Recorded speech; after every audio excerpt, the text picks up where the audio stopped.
Dobre. Ahoj Daniel. Aby ste vedeli všetci diváci, čo toto budete sledovať, robíme krátke videá s našimi hráčmi. Prvý z nich je Daniel Hančár. Ahoj Daniel. Ahoj, No, predstav sa nám. Povedz, koľko máš rokov a tak tak ďalej. volám sa Daniel, Krátke intro. Nech sa páči. volám sa Daniel Hančar, mám 15 rokov, no, chodím na základnú školu stále. To je super, super. Skús nám povedať tak so pár vetami, že ako si sa dostal, alebo kto ťa priviedol k vodnému pólu, k tomuto športu. No to bolo tak náhodou, lebo a uvideli sme tam plagát, že sa začína vodné polo, tak som to skúsil teda, robím to teraz. A plagát si kde videl? Na recepcii vo výtvarníku. Ty si tam chodil plávať, áno, ako rekreačne. A kedy to bolo? Koľko si mal rokov? Myslím, že 10, to bolo už 10. 4 Takže rokov ty dozadu. bol medzi tými prvými, áno? No, Super. A prečo si sa rozhodol tomu akože ďalej venovať, športovať?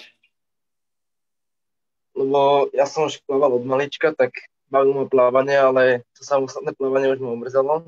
Tak Mhm. to, že tam bola tá lopta, tak to ma začalo baviť a jak som sa pri tom udržal, baví ma to stále. Dobre, dobre, dobre. A čo ťa konkrétne baví na vodnom pole? No, to neviem povedať. Tak kolektív samozrejme je tam dobrý, čo sa mi veľmi páči. Mhm. Tak je to, jak to povedať, no.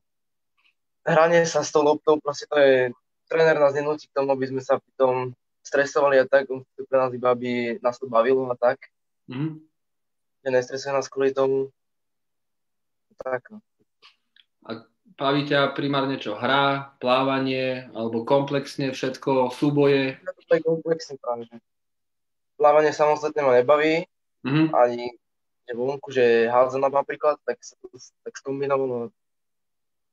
Čiže loptové hry, hej, primárne ťa bavili, alebo, lebo vidím, že aj basketbal ťa baví. Mhm. Super. Máš nejaké aj krátkodobé alebo dlhodobé aj ciele v rámci tohto športu? Čo by si chcel nejaký dosiahnuť teraz v krátkodobom čase? V krátkodobom čase? No neviem, či sa veľmi dá, lebo na to je dosť málo a Mhm. nie je ani, nie je ani reprezentácia, v Mhm. tomto myslím. Tak v krátkodobom asi toho veľa nie. A v dlhodobom? Dlhodobo, no, chcel by som skúsiť nejaké ligy, možno aj európsku, ak by sa Mhm. dalo. Super, takže ambície sú, motivácia tiež. Mhm. Dobre. Dajme tomu, keď si povedal v európsku nejakú súťaž, ligu a máš aj nejaký obľúbený klub, prípadne hráča, ktorý je tvojim nejakým vzorom, motiváciou? No, hráča? Ne, ani klub nemám, tak toto. Nemám obľúbený, ale ja tomu za nesledujem, ja skôr všeobecne, že Maďarov a tak, že medzinárodné. Nie na Mhm. kluby, ale skôr štát. No, Super, super. Takže sleduješ sem tam, nie pravidelne, ale a nejaký post, ktorý sa ti páči konkrétne? určite CNT, to hrám aj ja, tak asi mám obľúbený. Mhm, mhm. A delo, srbský, maďarský hráči primárne? Asi skôr maďarský, no.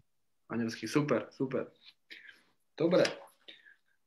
Na čo sa najviac tešíš momentálne? Máš nejakú túžbu teraz, alebo či už životnú, športovú? Na čo sa najviac tešíš? No, asi keď konečne začneme zase hrať, od marca sme nehrali, Áno? už sa na to teším. Čiže opäť skočiť do vody, zobrať loptu a dávať góly.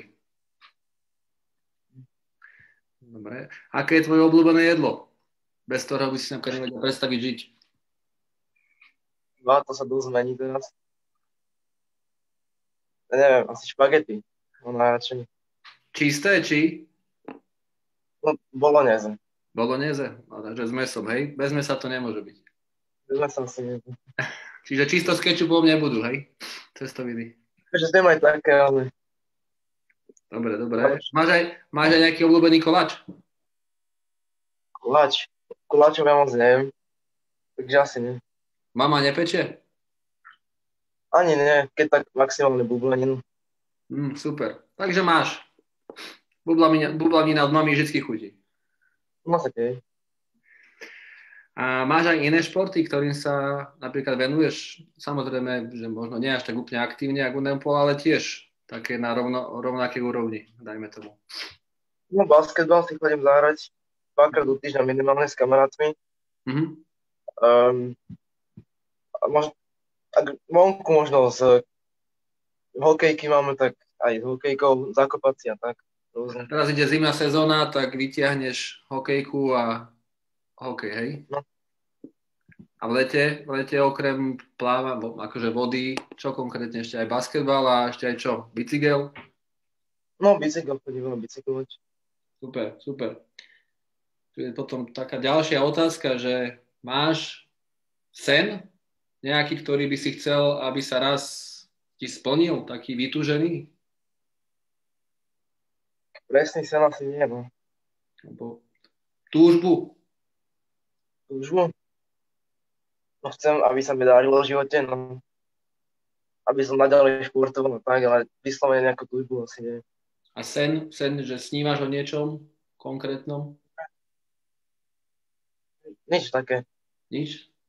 Dobre, dobre. A máme tu na potom poslednú otázku. Čo je podľa teba najťažšie na vodnom pole? Najťažšie? No pre mňa to je šlapanie, určite. A dôdovať, tak.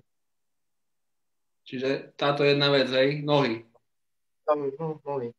Ale vieš sám povedať, že bez nôh sa tento šport robiť nedá, však, takže treba makať. Super, super. Dobre, my sme vyčerpali týchto našich 11 otázok. Takže ja ti ďakujem.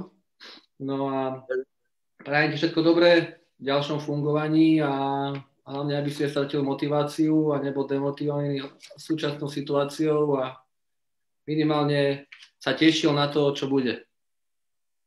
Ďakujem pekne. A ja ďakujem. Ahoj. Čili.